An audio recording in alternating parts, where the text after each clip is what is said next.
A coincidence is defined as a remarkable occurrence of events or circumstances without an apparent connection. Many details surrounding this case could be called coincidental, but I ask you, at what point do we separate coincidence from common sense? What we know so far is that young children were being abused, tortured, molested, and raped while attending their high school in Baltimore. We learned as abuse accusations came forward, the church would move Father Maskell to a new facility. When victims told one of their most trusted teachers, Sister Cathy, about the abuse, she suddenly is removed from Keogh and starts teaching at a public school. Within a few months, Cathy is murdered, and it happens to be a day after a student says Father Maskell and Father Magnus rushed into Cathy's apartment. The abuse stays hidden for another 25 years. In an earlier episode, Sharon Schmidt spoke to us in more detail about her Uncle Billy, who lived in the apartment across from Sister Cathy. Many survivors have told us that they didn't believe Father Maskell would have done his own dirty work, but believe that he had something to do with Cathy's murder. Our first thought is to look at who could have had an opportunity to take Cathy from outside her apartment. Sharon's Uncle Billy happens to live in the apartment complex, granting him access to always being able to know when Cathy enters or leaves. He could easily be seen as someone who wouldn't bring attention to himself for lingering around the place while waiting for Cathy to return home from shopping. Inconveniently, her car is later dropped just around the corner of his patio door. Sharon joins us again to talk more about Uncle Billy. I'm going to leave it up to you to decide what is more than just a coincidence. The other thing that made me want to do another conversation with you guys is I listened to Bob. He said one thing in there that triggered me to want to talk again is he was like, I don't understand why her car wasn't processed more thoroughly. Remember, he said something like that. And I know the reason why. I don't know. Do you know the reason why? Have we ever talked about that before? I don't. I assumed it was.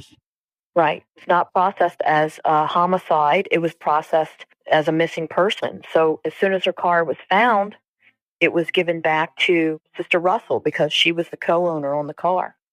Sharon's exactly correct. The officers in charge mentioned that they didn't treat it as a homicide for a long time. The time they found her body, her car was given back to Sister Russell that night. That's what made me want to talk again because... Yeah, may I ask how you know that? I know that from my interview with Baltimore County. With the cold case detective? Yes. And they told you that the car was given back to Russell that night? Yes, as soon as they found it. Really? Yeah, because she was the co-owner on the car. And another thing you have to remember is they didn't process for DNA and things like they do today. I think they did bare bones minimum. Now, what all did they do? I don't know. I just know that I was told that it wasn't processed as a homicide. It wasn't even treated. So those pictures, like with the grass over the turn signal and what else? The box of buns and the trash that was pushed over, they would have just left all that and given the car back to Russell? I don't know that. I don't know. But I do know that it was given back to her right away because she was the owner and owner. So anyway, when he said that during his interview, that's what made me want to have a second conversation because people do have a lot of unanswered questions. And some of this information I know, and some of the information I think I am allowed to speak about because I think it can be common knowledge. Before we dive too deep into that, Sharon, I know that just from us going back and forth in a conversation, weren't you wanting to talk about how you first met? I wanted to describe that because it feels significant to me, and Gemma was there, and it was the first time I'd ever met Gemma, and Gemma actually said, gosh, I wish we were filming today because what happened. So I made a connection with Gemma and made arrangements to meet her, and we decided we were going to meet on Monumental Avenue in front of my grandmother's house. And that's what we did. I asked Gemma to show me where was it that she was found.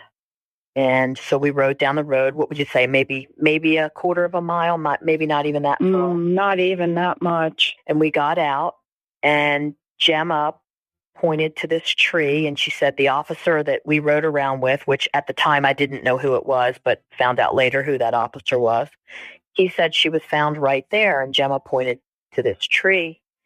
And I remember myself taking maybe 5 or 6 steps toward that tree, and I raised my left hand and I said, no, she was that way. And you go, okay, let's go that way. And then we got in the car and we drove down one driveway. When we went into the gravel company and explained to the gentleman who we were and why we were there. He told us when he bought the property, 80-something, 1980-something. He goes, I was told she was found right there. And he points to this big rock. I walked over, stood on this big rock. And then I looked at your shop. First, I looked down and I go, oh my God, are there railroad tracks down there? And I started coming back with all these childhood memories were flooding back to me. And do you remember I asked him, the owner of the property, was there a big white building here? And he goes, it's the house that's here. It's different now. And I started asking him, was this a big hill? And he goes, well, it was a landfill. So I had it bulldozed down. And then I said to him, oh my gosh, what is this building I'm looking at? And that was the back of my grandfather's shop.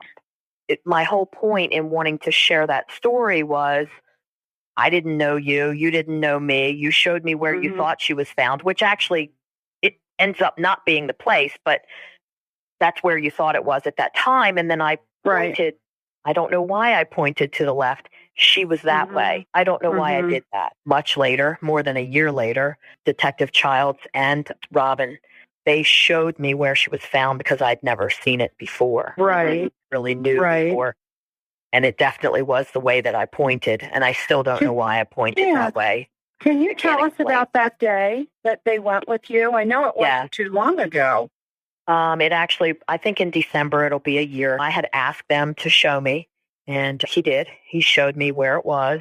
And there's one house in between my grandmother's house and where she was found. It's quite a bit of property, but there's one house.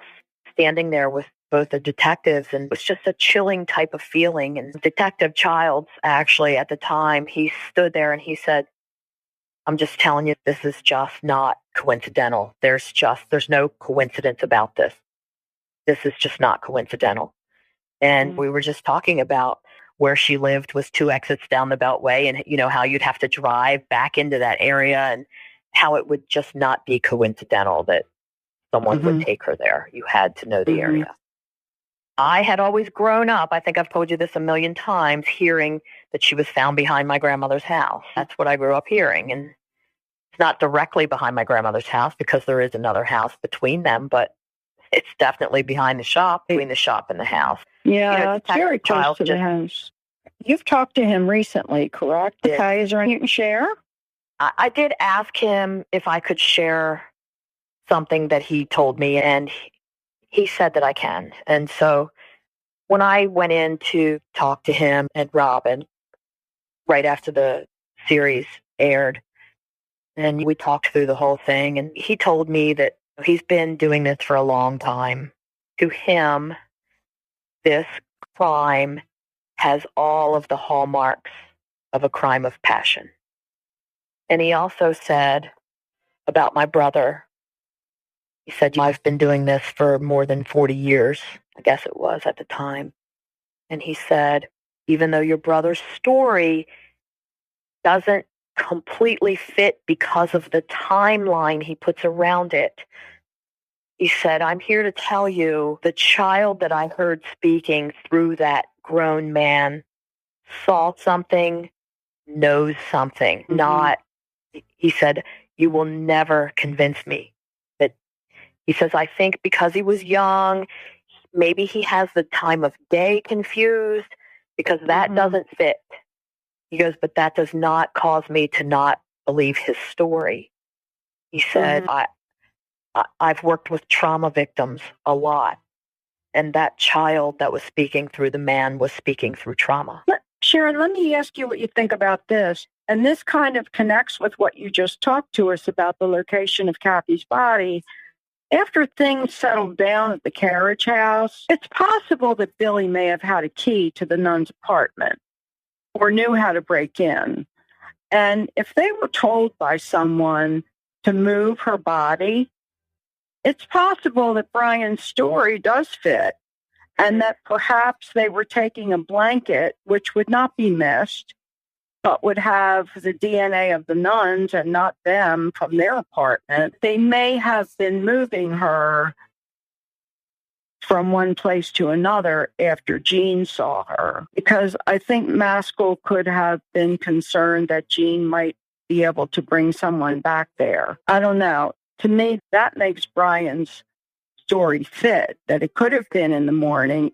Men, Billy and or Skippy and or Edgar or whoever they were with, were actually moving her rather than taking a body out of that apartment, because we know that didn't happen. I don't know. It's just an idea. Hey, Sharon, can you explain what your brother says happened? I can only explain it the way he does on the tape that we all heard. Like I said, I never really had a conversation with him about it. I didn't know he was possessing all of that information. But my brother explains that he was at my uncle's, and I can only assume maybe my uncle was watching him. I don't know. I've run that story past my mother a million times, because that kind of doesn't make sense to me, that why would my brother had been there, but I wasn't, if my uncle was babysitting and my mother said, well, you were old enough to be in school. Your brother wasn't. So that's how my mother makes sense of it. And then my brother just tells the story that my uncle disappears for a while, and then my brother goes across the hall to find him. He talks about them taking a blanket or a rug or whatever he says. And I will say, they don't give the whole tape of my brother on the series. My brother's tape is much longer than that. And my brother describes the color of the blanket. He describes the car they were in, the color of the car. He talks about a white Cadillac.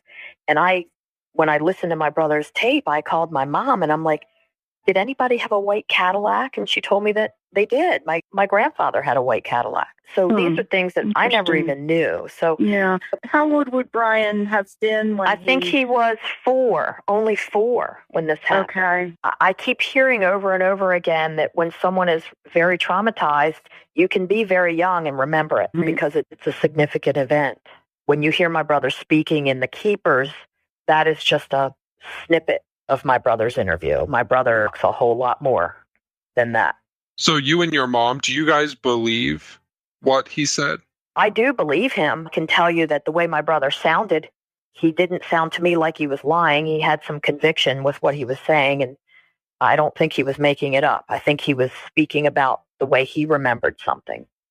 And my mother, when I asked my mother about it, when did she know about this? And she told me that my brother started talking to her about this when he was a teenager. And that would make sense because that was after my uncle died, my Uncle Bill. He really was afraid, like he says. He wouldn't have said anything until my uncle was gone. And that's what my mother said. He started talking to her about it once he was a teenager. When did Billy pass away? Oh, my goodness. Gemma, do you know the date? I'm sorry, Sharon, I don't. I want to say I was 22, 21, something like that. It was a long period after Cathy disappeared. Oh, yeah. It wasn't immediate.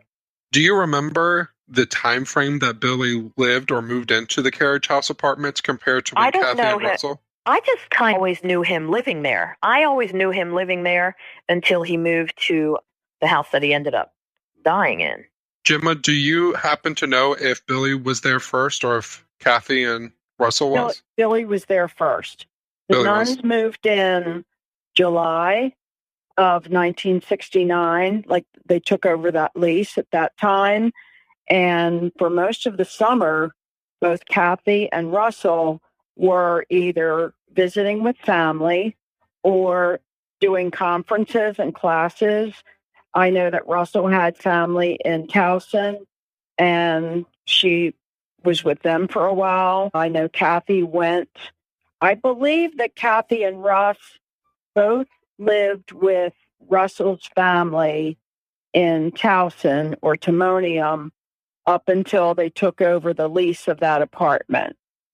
In fact, I know that because something was addressed to Cathy at Russell's uncle's apartment, okay, in Towson, or home in Towson. They really together only lived there from July until that first week in November when Cathy disappeared.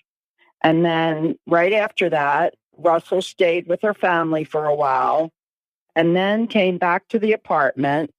And a friend of theirs who went to the convent with them, Pat Gilner, she was also in the Keepers. She was the real beautiful woman with the white hair that talked about Russell saying that Maskell took his secret to the grave. She's a former nun.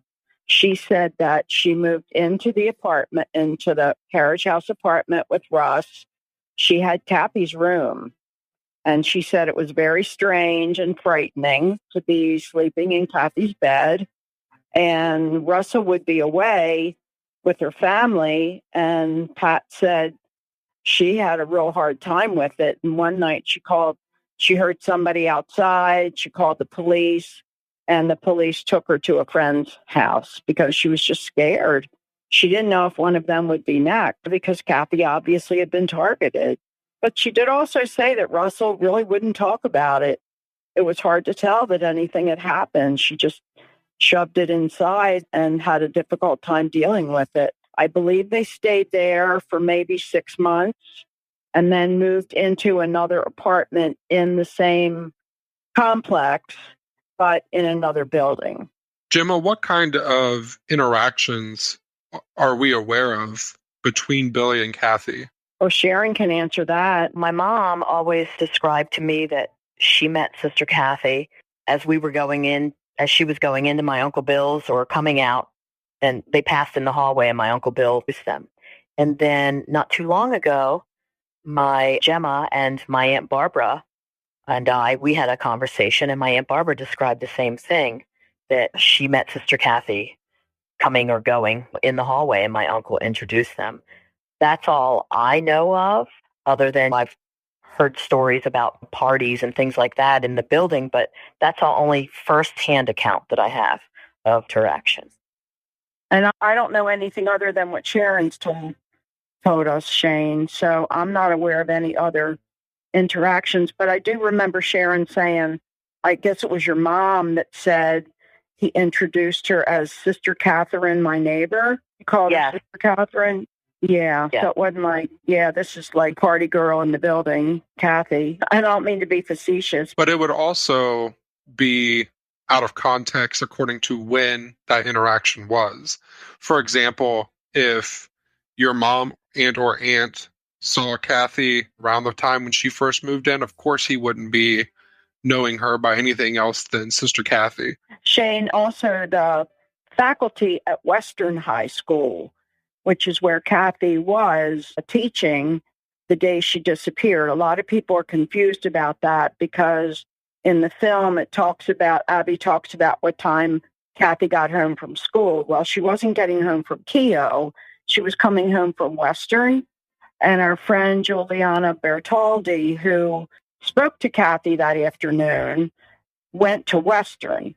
And in the film, it shows Juliana in a uniform. And I don't know if Western wore uniforms, but it could be that people think that's Keogh. And they did not know she was a nun at that school. She was just wearing regular clothes. And I believe Jerry Koob's sister gave her a lot of nice clothes because they were either the same size or the sister had grown out of those clothes. I don't know. But she was just wearing regular clothes to school, and nobody knew she was a nun over there.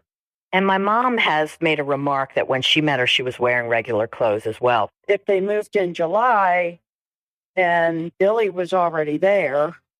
Now, Corporal Robin Teal did share with me that when the people in the building were interviewed after Cathy disappeared, the rest of the residents in the building, that Billy's apartment was leased to Charles William and Virginia Schmidt, because we were like looking for just Billy Schmidt or Skippy's last name, and we're having trouble finding out who lived in each of those apartments. But apparently when officers spoke to them, they were not able to give them any new information. Also did tell me, and I don't think this is a secret, it's out now. Robin also told me that the police had been there months before for a different reason.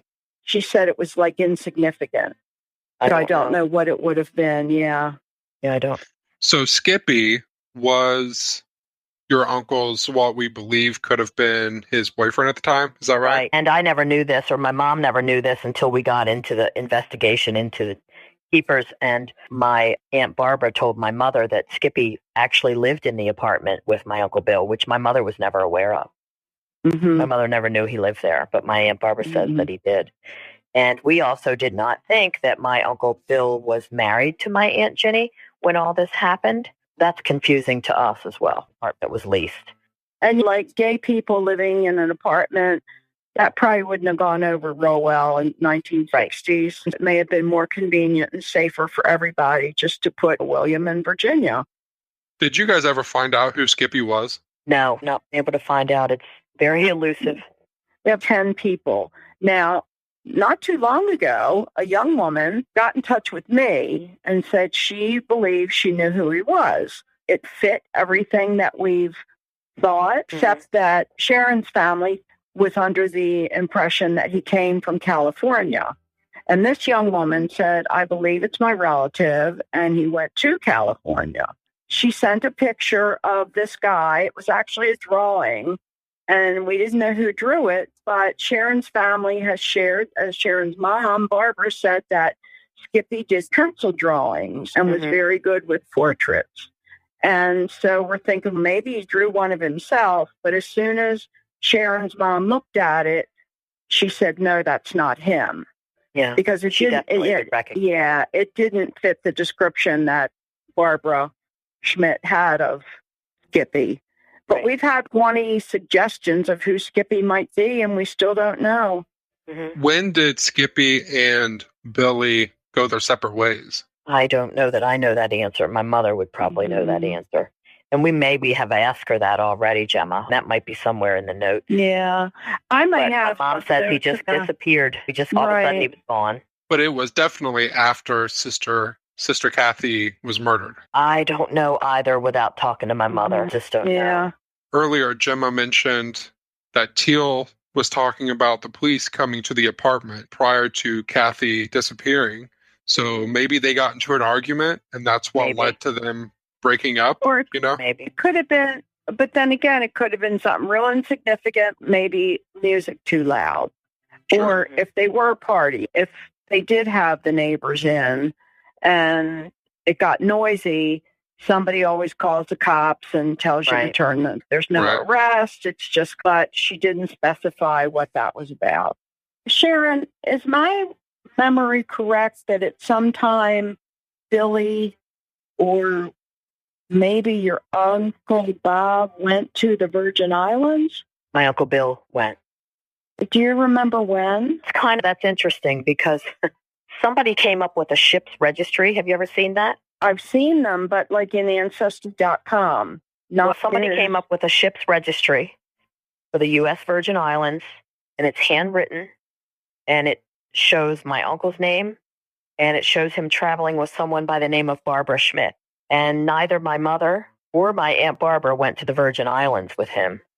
And it's the year, I think the year could be correct. So I don't know if he took someone else and they used the pseudo name. I don't know.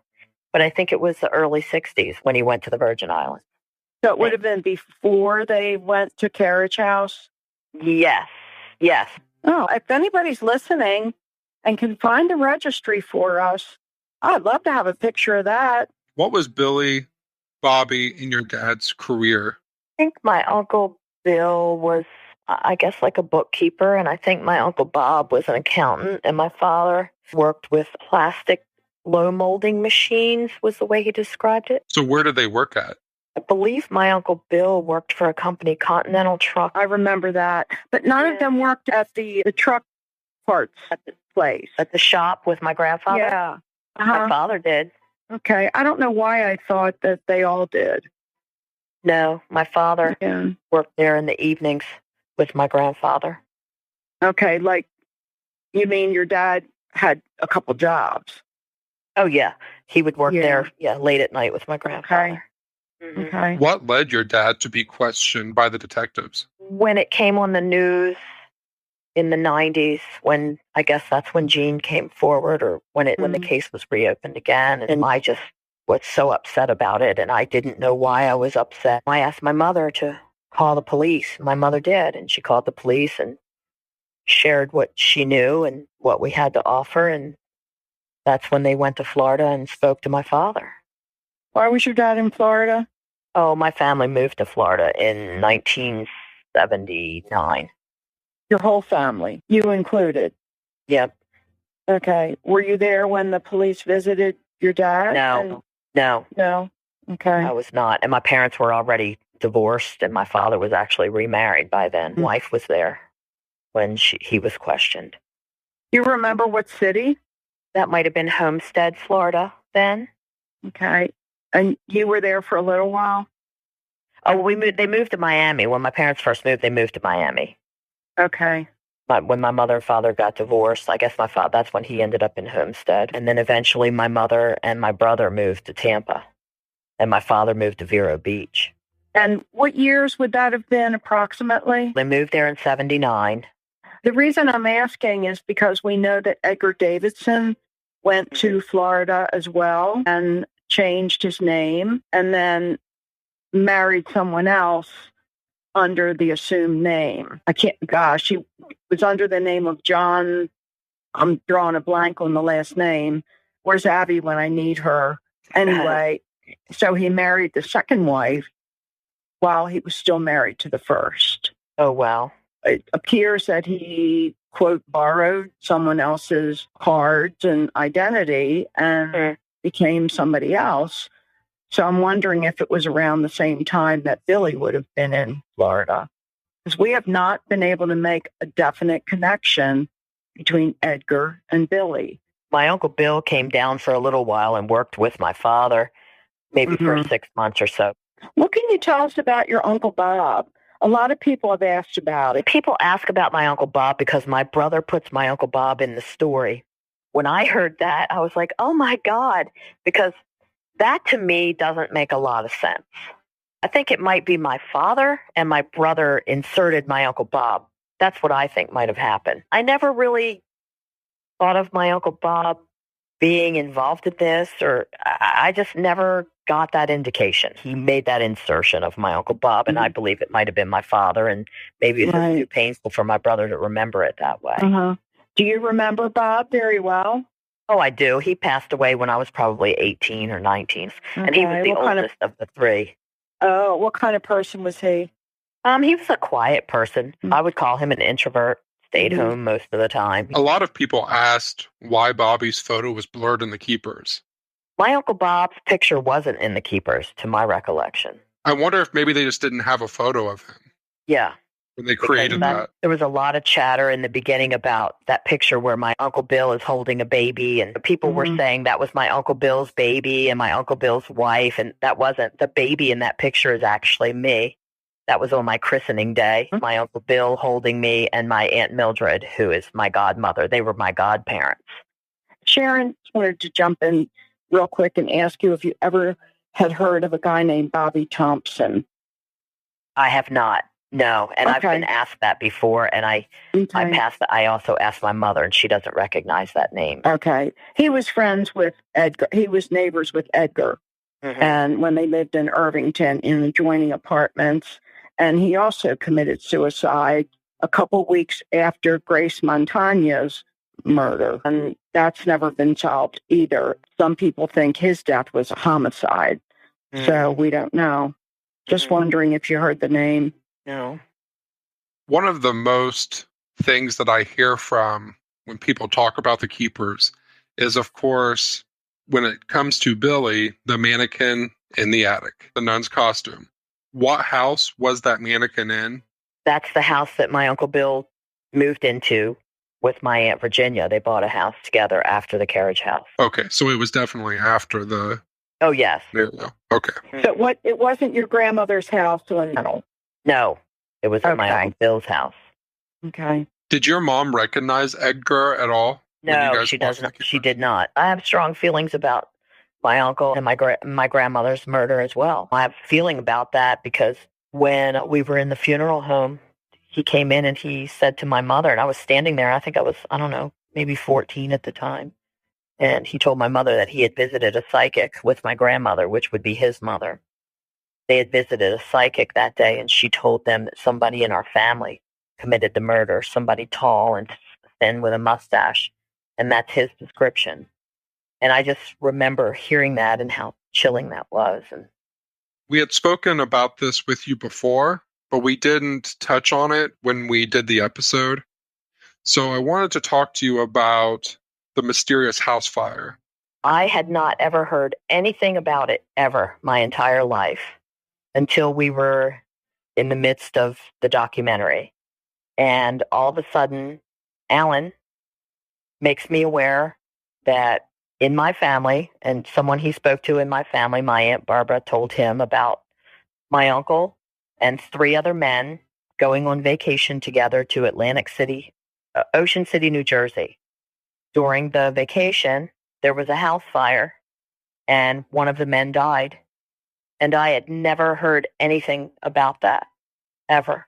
I don't know the year that it happened, and I'm not sure that any of us really know the year that it happened. After I heard that story, then, I called my Aunt Barbara to talk to her about that.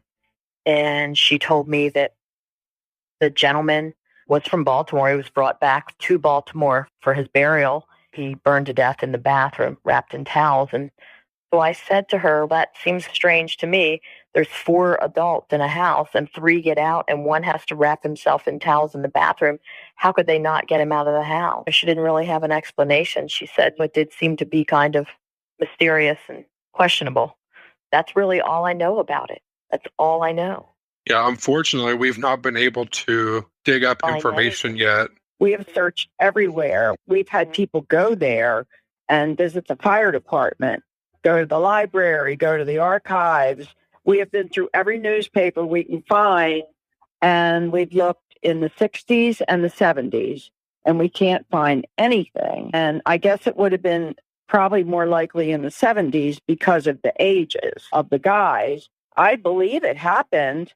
We just can't figure out why. We can't find any documentation of it. When I talked to your Aunt Barbara, I remember she said, maybe it wasn't Ocean City, New Jersey. Yeah, maybe it was someplace else in New Jersey. Yeah. So then we extended looking for other coastal towns up and down New Jersey, but there's so many of them. So nothing yet, but listener, if there's a job for you. We need you to keep looking for the fire. There was a funeral, though, right, that your family remembers?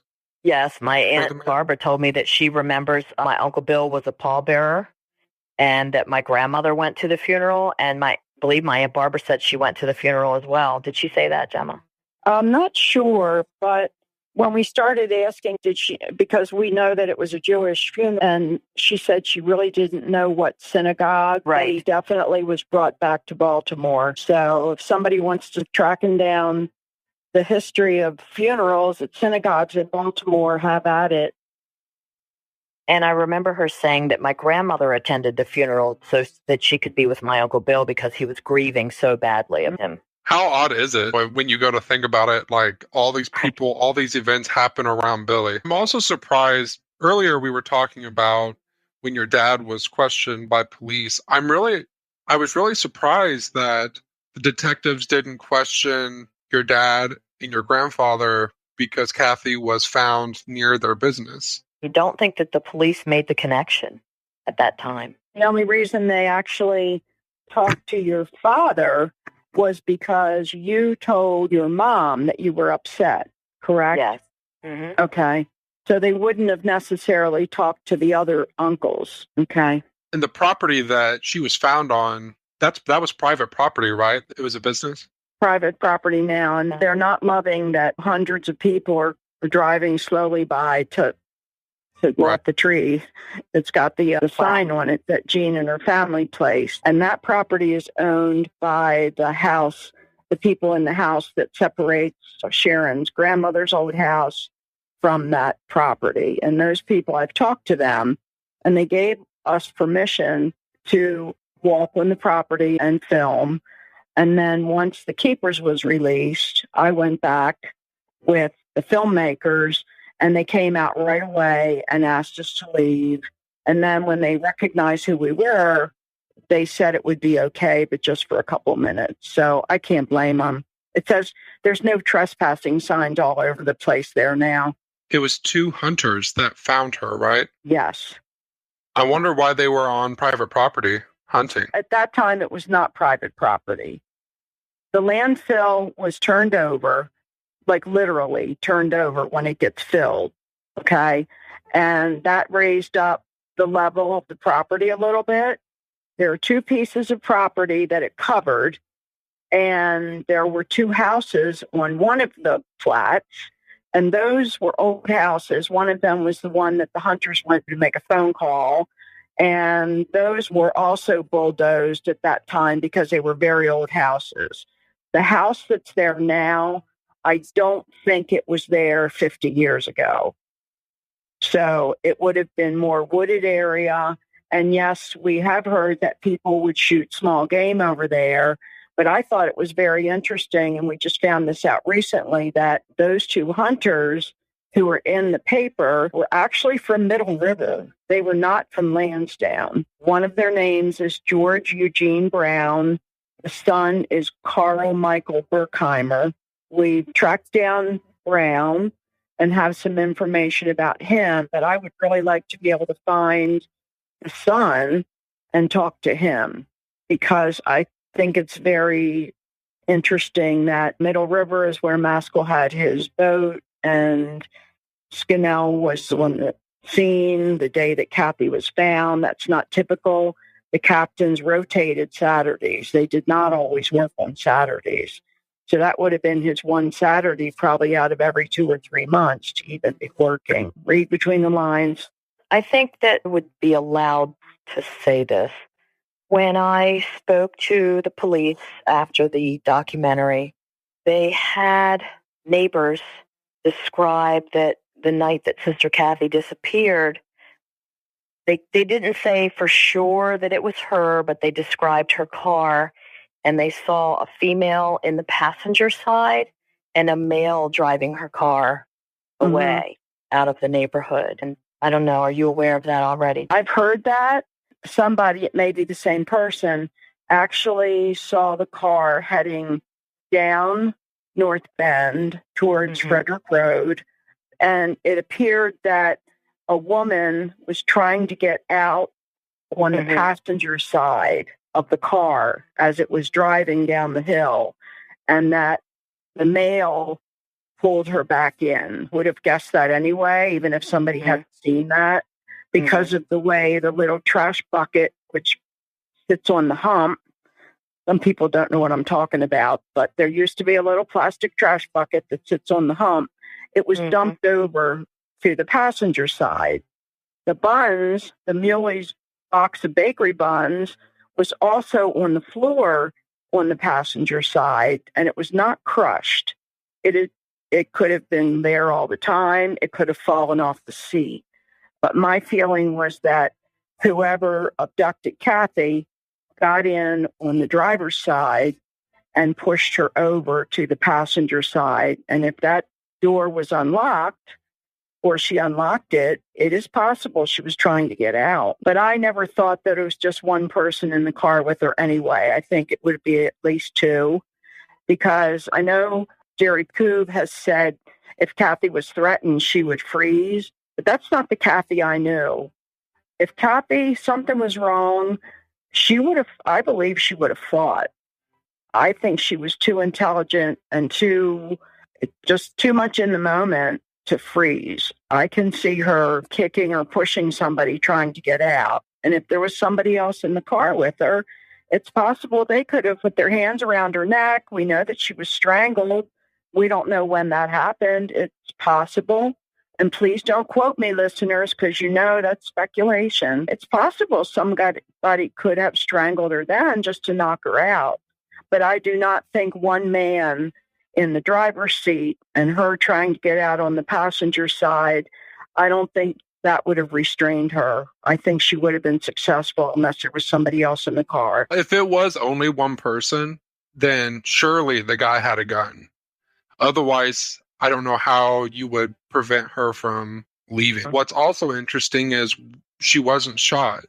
So if he had a gun, wouldn't that be the simplest way to kill her? Just to shoot her? And that wasn't the way that she was killed. So that would lead me to believe that there was more than one person involved. The front seat was actually broken. The passenger seat was broken.